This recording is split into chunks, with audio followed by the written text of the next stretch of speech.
new वाडे हे वाठारान हे सगळ्यान पयले लोक हांगा भक्ती करपी हे पयले देवूळ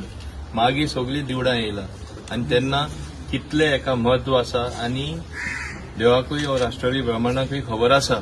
की सगळे लोक हांगा सारखे मनापासून भक्ती करता म्हणून आनी म्हणून हिंगा जागृत देवस्थान असे सगळे जाण जाणा हे प्रार्थना करप म्हणल्यार प्रेयर करप म्हणल्यार ती एक वायरलेस सिस्टम देवाकडे तुम्ही तरी ती सारकी दवरली जाल्यार देवूय तुमकां पावतलो आनीकूय कल्याण जातले आनीकूय बरेपण तुमचे लायफान तुमकां मेळटले हेच जावचे खातीर हे मंदिरूय जाता आमी सगळ्यांनी हातभार लावया फक्त आमी दाजी आनी हांवूच न्हू पूण सगळे लोकांचे हातभार जेन्ना लागता देवूय प्रसन्न